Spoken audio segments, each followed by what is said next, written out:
নমস্কার বন্ধুরা, আমি সুতপা। আপনারা দেখছি মেথিলিস কিচেন। কয়েকদিন বাদে আমি দুটো উপস্থাপনা নিয়ে আজকে এসেছি আপনাদের সামনে তুলে ধরব। আমার দ্বিতীয় উপস্থাপনা আজকে ছোলা বাটা আলু দিয়ে আর ছোট এলাচের বাটা দিয়ে ঝোল রান্না করব। এই মাছটা ছোলা বাটা, খুব বড় সাইজের হয়, এটা খুব টেস্টি। এটা হচ্ছে পুকুরে হয়, নদী টদিতে বা খালে টালে হয় না, এটা পুকুরেই হয়। যাই হোক, এখানে আমি 4 পিস ছোলা বাটা নিয়েছি, আলু এইভাবে লম্বা করে পিস করে নিয়েছি। মাছের সঙ্গে আলুটা এইভাবেই দেখতে ভালো লাগবে, তবে হ্যাঁ, সবজি কাটার সঙ্গে কিন্তু সবজির টেস্টটাও কিন্তু আসে। সর্ষের তেল, জিরে গুঁড়ো, লঙ্কার গুঁড়ো, আদা বাটা, লবণ হলুদ তো আছেই, পেঁয়াজ বাটা আর ছোটো এলাচের বাটা। কড়াটা গরম হয়ে গেছে, আমি এবারে কড়াইতে সর্ষের তেল দিয়ে দিচ্ছি। মাছটা ভালো করে ফ্রাই করতে হবে, যেহেতু মশলা দিয়ে রান্না করব। হলুদ দিয়ে দিচ্ছি, হলুদ দিয়ে একটু কড়াইটাতে গুলে দিচ্ছি। এবারে আমি মাছগুলো দিয়ে দিচ্ছি।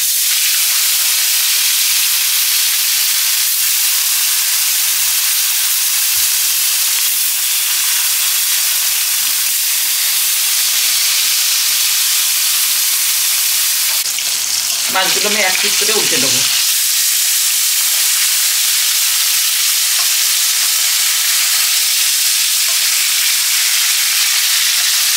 মাছগুলো আমি তুলে নিচ্ছি।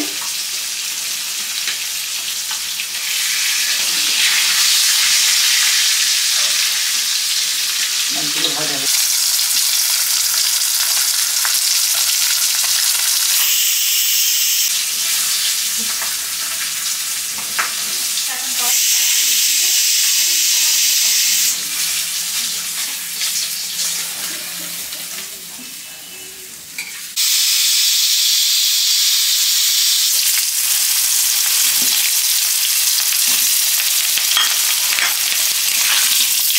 এখানে বলি, এটা কিন্তু এখানকার লোকরা এটাকে লাল চিকড়ি আলু বলে, এটা নর্থ বেঙ্গলে বেশি হয়, খুবই টেস্টি আলু।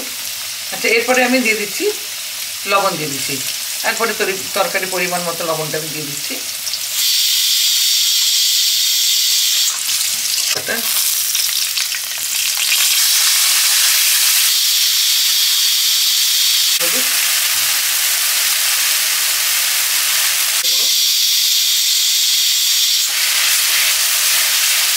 আর দিচ্ছি লঙ্কার গুঁড়ো।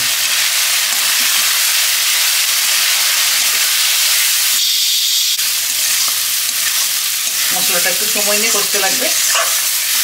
মশলাটা যত ভালো কষা হবে তরকারির স্বাদ তত ভালো হবে, এটা সব সময় মাথায় রাখবেন। মশলাটা কাঁচা থাকলে তরকারির স্বাদ একদম আসবে না। ঠিক আছে, চারদিক থেকে তেল ছেড়ে দিয়েছে, মশলাটা কষা হয়ে গেছে। এরপরে আমি জলটা দিয়ে দিচ্ছি।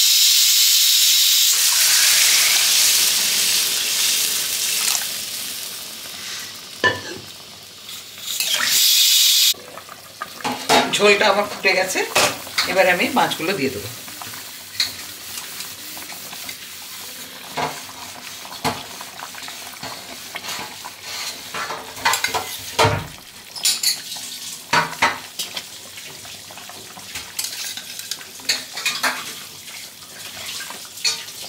চারটা মাছেই কড়া ভর্তি হয়ে গেছে, এবারে ঢাকাটা দিয়ে দিচ্ছি।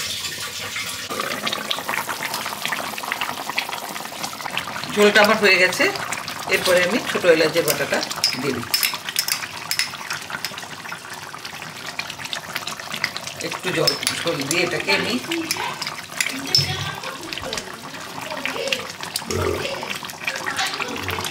আমার পুরোপুরিভাবে হয়ে গেছে, আলুগুলো সুন্দরভাবে সেদ্ধ হয়ে গেছে।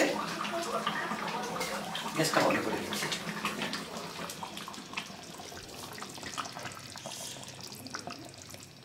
এবারে ঝোলটা আমি একটা পাত্রতে ঢেলে নিচ্ছি। বাটামাটের ঝোলটা আমার পুরোভাবে তৈরি হয়ে গেছে।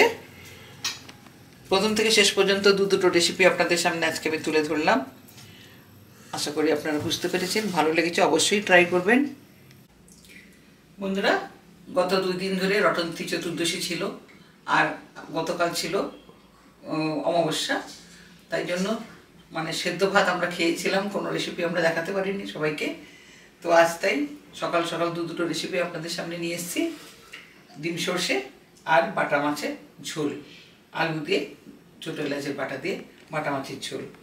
তো বন্ধুরা, আজকের মতো আপনাদের কাছ থেকে আমি সুতপা নিতলিস কিচেন থেকে বিদায় নিচ্ছি।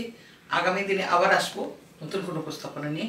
আপনারা সুস্থ থাকুন, ভালো থাকুন, আর আমার পাশে থাকার জন্য অবশ্যই চ্যানেলটাকে সাবস্ক্রাইব করবেন। নমস্কার।